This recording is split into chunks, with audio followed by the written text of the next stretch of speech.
G'day, welcome back to the 40 channel. So today we are going to swap out a fuel tank. We're going to show you how to remove the old one and put the new one in.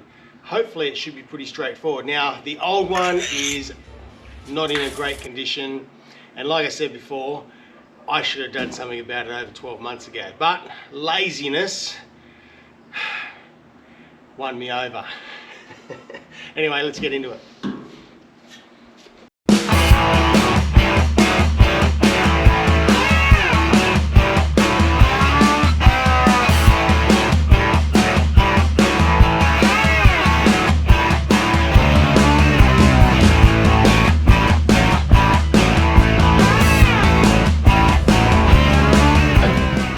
Righto, so this fuel tank we have really given a really good clean. Inside was really good already. There was no rust or all that type of rubbish through it. We did give it a good soak of the Chemtools rust remover. We let it soak in there for a day or so, just in case there anything was. Then we flushed that all out. Then we got a pressure washer, blasted everything out of it for the inside of it, cleaned it all up. Right, so after we pressure washed it all out, cleaned it all out from the inside, had some water in it, we welded up some of the holes, which were unusually on the top. It had like a big gash in it, so that's been all welded up. Then we emptied all the water out, then we put some heat guns in there, dried and evaporated all that water out much we could, and then we put a litre of methylated spirits in it, just to try to capture all that last little bit of moisture and water, flushed it all around, and then poured that out. Now it's been sitting for a week, so it looks really good inside. Like there's no rust. It looks fantastic, but we need to get the old tank out.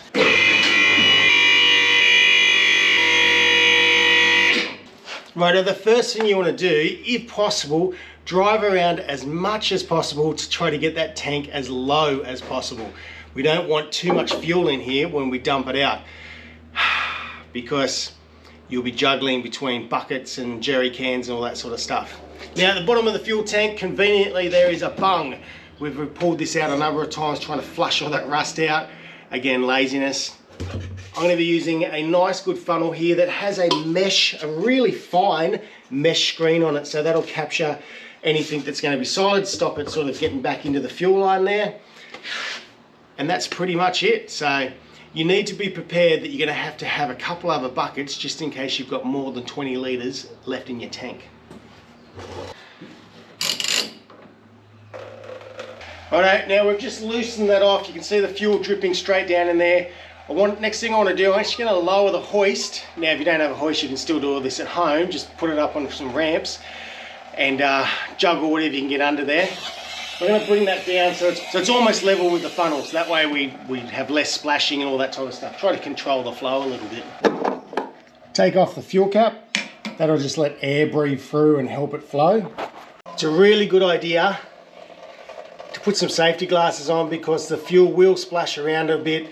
You can put gloves on if you like, but I've found that if it gets in between the gloves and your hand, well, you just have that same problem anyway. Now I have been caught in a pretty bad situation where we got showered with fuel on our last drive.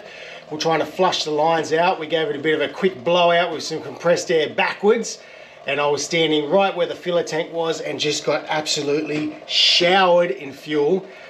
Not a good situation to be in.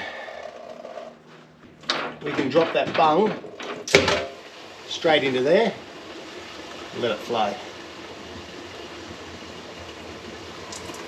Next thing we're going to do is going to remove the tail shaft just to make everything a lot clearer and get this fuel tank hopefully out a little bit easier. Now, something you need to be aware of is that fuel, as you know, is flammable, but in this state we've got a lot of vapour just floating around.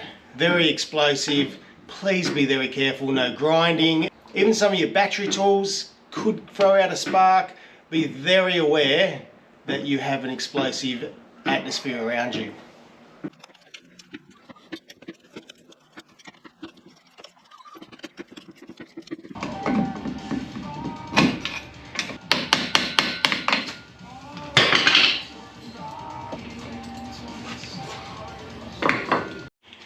Righto, we just need to remove any auxiliary equipment. So this is for our rear handbrake setup. So if you've got one of these from like a 60 series, you've done well. The other thing we need to remove is the guard that just covers up around that fuel tank filler.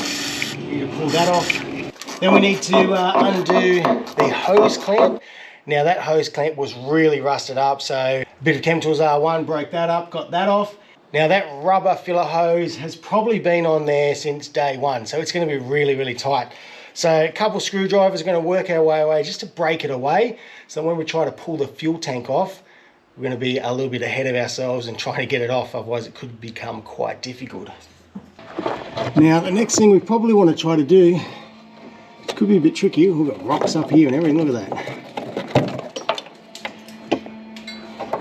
Let's maybe even break some of these off.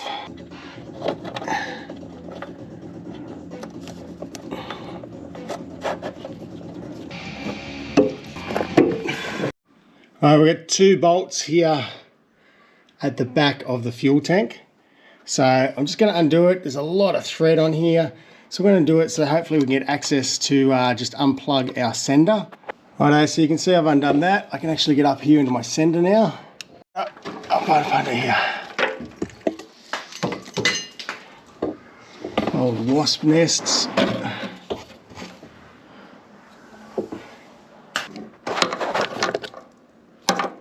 But hopefully we can just pull this out. All our hoses are undone, all our wiring's undone. It's just sort of resting in between the chassis rails, so it looks like I should be able to pull it and twist it around. See how we go, eh?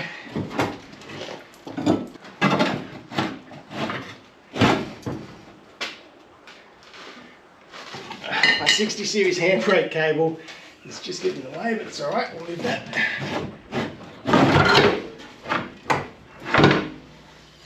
Keep spinning it around.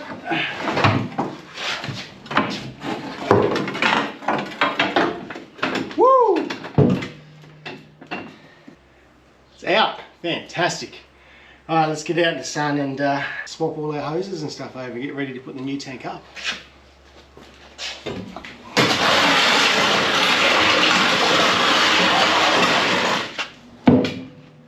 One dirty tank. So we'll just clear this one up out of the way. We'll give it a quick blow down with some air before we take any of the fittings off, because we don't want to get any, probably doesn't really matter actually if we get dirt in it, it's already a dirty crusty tank. But anyway, give a quick blow down anyway. Take off our old tank guard. Righto, so the old felts, they're in actually pretty good condition really. Just need a really good wash, so we need to pour the felts off. We'll reuse them. And actually, amazingly, I've actually found that the Chemtools R1 helps remove and breaks away the glue without tearing the felt. So I've pulled it back. You can see that if I pull that, you can see that's starting to tear the felt. But watch this. Look at that. And that was found out by accident. So your Chemtools R1, save your felt.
just going to apply our felts. They've been washed and cleaned. This has all been prepped, so ready to go now. We're not going to use the same glue as before, which looked like a Weather Seal sort of a glue. We're actually going to use a silicone adhesive. That means it'll still stick and it'll be easy to get off or change if we ever need to in the future. We really don't need to do much.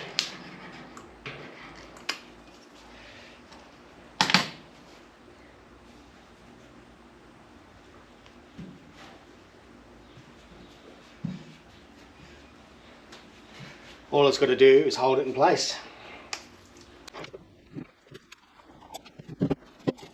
That's it.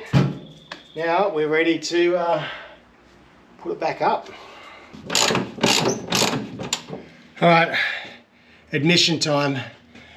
I didn't get it in all on my own. I didn't have the tank guard in. I thought I could slip it in after I put the tank in. You can't. So I pulled the tank back out, put the tank guard back on. Then it became quite difficult to get it all together again. Just because your braces are hitting the way, this was getting in the way. So I just needed an extra person, extra set of hands to hold things out of the way, push them out of the way as we slid it back up. So Andy Grace came down, helped me out, fantastic help. And she had a beautiful shirt on. Now she's got grease all over it. So, sorry, Andy.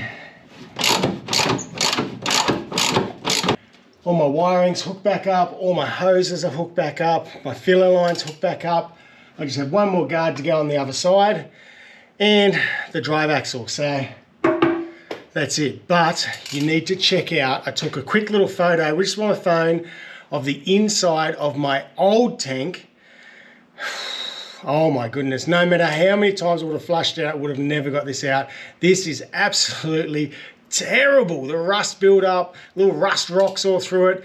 No wonder my fuel filter was constantly blocking up and I was starving myself of fuel. So it was blocking up the pickup because that's all that first photo, that's where all that was around. It's all around the pickup.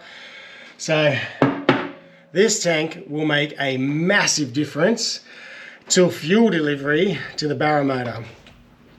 Anyway, put it all back together and we'll hit it back on the road and give it a bit of a test run. Hopefully all goes well. So it is relatively simple, but it will help absolutely hugely if you do have another set of hands, especially if you don't have a hoist and you're down on the ground and you're bringing it up on ramps. So get your mate over, swap them around. Make sure your tank is beautifully cleaned up before you put it back in. You don't want any issues down the road. So anyway, that's it for this episode. So hopefully some of you guys have got something out of this, and until next time, take care of yourselves.